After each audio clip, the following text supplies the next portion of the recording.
So this is, I believe, my first piece of cherry wood, and I had done this a while back. And I had forgotten about this particular incident right here, and it startled me when I watched it as it jumped off the machine and come flying at me on the screen. I actually thought it was going to hit me there, like, whoa, I blinked my eyes really fast. But anyway, that was kind of an interesting thing. I'd totally forgotten about that. Uh, this was done about 6 or 8 months ago, so it was the green turning. I'm gonna bring us through this, and then at the halfway point, give or take a few minutes, I finished up the dry piece, which you definitely want to see the beauty that this piece of cherry wood turned out to be.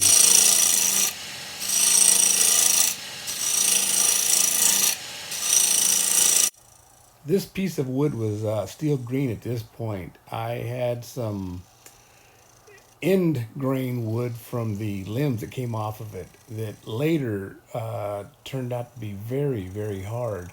And turning and sanding it was a difficult process, though you wouldn't know it at this point.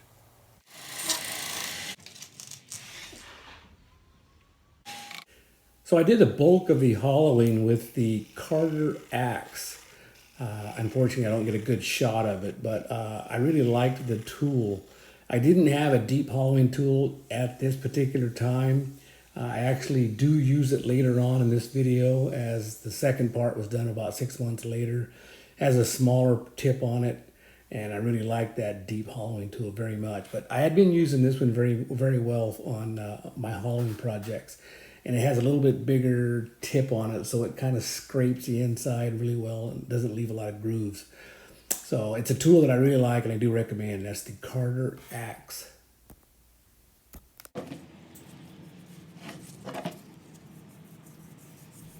I was just trying to seal this piece up, trying to keep it from cracking. I think I was just using Danish oil on there, just something to hopefully slow the process down a little bit. I still got some cracks in the end that I had to do some repairs on. So here's the final look as I was putting it away to rest for the next 6 months before I had to work on it again. Well, we're back in the shop this morning. I have a cherry, well, this was like a cherry hollow form that I started a few months back. The color was beautiful on it. It was a knotty piece at the top. I think this was the center of several branches going out. But as I expected, it cracked while it's been sitting maybe 6 months, 8 months, as well as most of them take before they're dry. So what I'm gonna do now is I've already taped off some cracks, poured epoxy down in there. So I think most of those cracks are sealed up. I'm gonna remount it, if I can actually get that to remount. It had a large crack right there. Try to get it remounted, center it as best I can, and just start cleaning all this stuff off. And then thin it out a little bit. It's kind of thick on the inside. But it was really beautiful when I finished it up the first time. Let's hope I can get back there again and enjoy the beautiful grain on this cherry wood. Let's give it a shot. I've got it remounted, and I had to crank down on it pretty good to get a good bite on it. And even had to take a grinder and cut some of the epoxy away and shave it to fit in there. So I'm probably mounted pretty good on that thing. Really biting hard on part of it, maybe a couple places not so much. I think that's in there pretty good, and it seemed to be running just a little wobble in there. That's not too bad, I hope. So we'll clean it up and see what it looks like.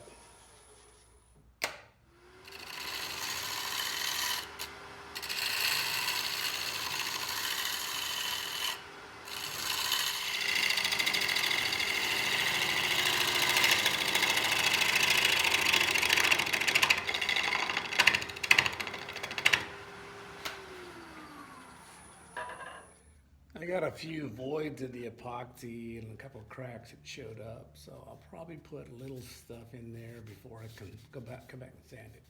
That one filled pretty nicely, and that looks like it's done there. Just a couple places are a little thin on that, so I'm going to touch those up. Work on the inside, it'll be sanding and cut it off. I'm going to do a little hollowing work.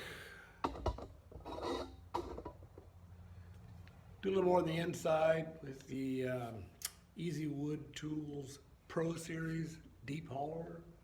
I've enjoyed that the last few times I've used it. As I mentioned, I didn't have this tool in the first half of this video when I started this project, and I was sure glad I had it here. It was off balance a little bit and bouncing around pretty hard, and some of that epoxy inside was really, really hard stuff. So it was giving me my money's worth right there. I was just thinking I should check this guy. And that bouncing around is definitely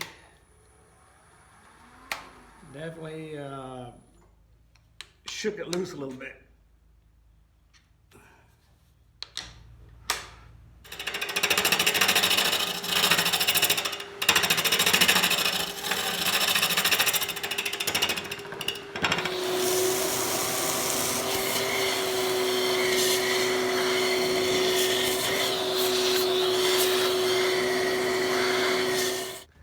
Well, I've got it hollowed out down to about here. Now I'm going to turn that bottom piece in and then cut it off. But I need to sand it now. And I got the inside smoothed out pretty good. I think it's running about a 1/2 inch thick. So I filled some of these cracks with sienna archelate glue. They were taking forever. So I did a little homemade batch of accelerator. It's apparently something like 1 teaspoon of baking soda and I think it was a 1/4 cup of distilled water. Since I'm not much for measurements, it was probably a 1/2 cup of water and a decent teaspoon of baking soda. Seemed to work, crusted up the outside, stopped the running. But I think it might still be a little wet on the insides. One of these looked this one looked a little spongy still, so we'll find out. Keep the mask on so you don't get it in your eyes. I was right about that stuff not being completely dry. I found droplets on the face of my camera lens, and it is stuck there permanently at this point.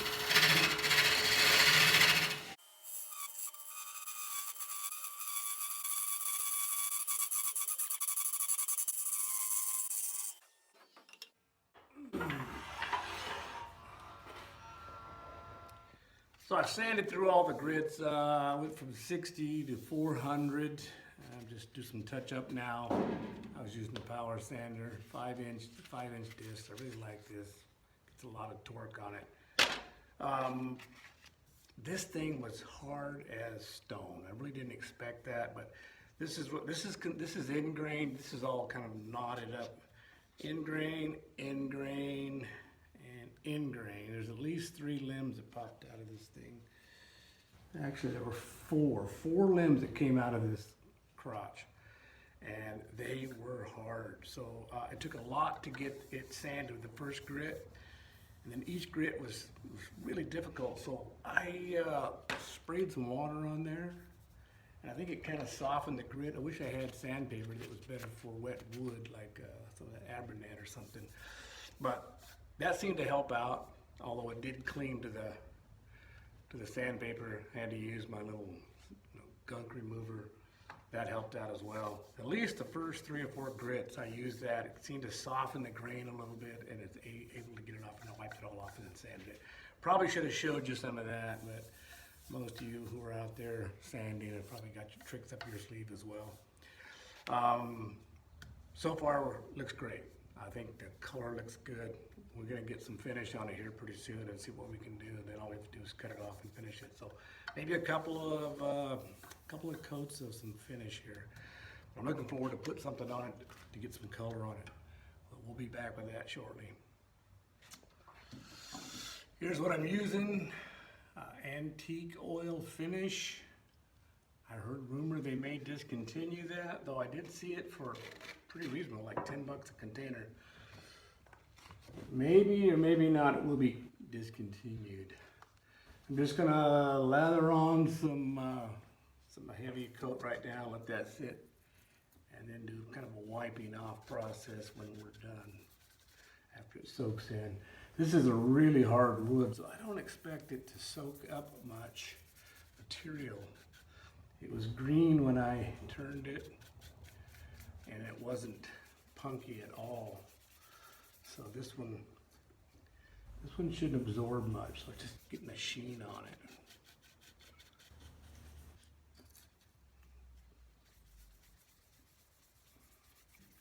Really simple, just to wipe it on. No messing around. Don't worry about streaking or anything, because it pretty much wipe it all back off. It just leaves a real fine coat on top. Okay, get some inside. All right. So that's coated pretty good right now. That doesn't help the video out at all. That's coated up pretty good. Just gonna leave it on there, let it soak in, and come back and wipe it down. But the colors turned out really nice. It almost brought back the original colors it had when I was doing it green. So I'm just wiping down the first coat now after it's kind of soaked in. It wasn't soaking in much at all. So I just left it with a damp look. There's no brush or streak marks on it. I think that's the whole idea of this material. It looks very natural. It does get shiny once in a while. Got a little shiny spot right there. Let's see what that is. Oh, maybe just a wet spot. Yeah. So we'll let that dry overnight and take a look at it tomorrow, see how it looks. This thing looks really, really nice, just like it is. I'm playing with the finish a little bit, so I'm gonna do a couple of things that I'm not sure are good ideas or not, but I'm gonna buff this out a little bit with some little buffing compound, and then I'm gonna wipe it down. I'm gonna apply another coat of the antique oil on it. Just if I can't build that up a little bit for protection. But anyway, kind of cool, looks really, really nice. I just hope I don't screw it up.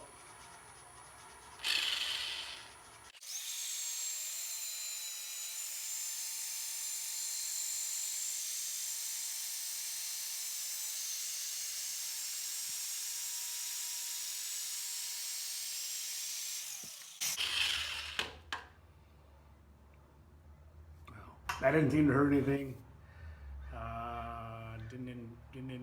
Didn't do much. Maybe just kind of dulled it out a little bit. I didn't want to hit too much up in here because all those little fuzzy things get stuck in there. So I left that part alone where all the holes and the grooves are. All right, I'm gonna wipe it down. All I have is some acetone. We'll try that. So a little acetone, just gonna take off any of the buffing compound that might have been sitting on top. Might strip a little bit of that finish off. Dry quickly and I'll apply another. Okay, like I said, it seemed to have dulled the finish a little bit. We'll just apply another coat. I think this should be all it needs. As long as it dries without any streaks.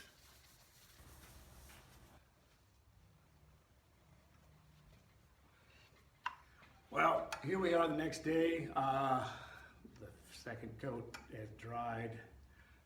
It again looks really nice. So I'm just gonna cut it off and finish up the bottom.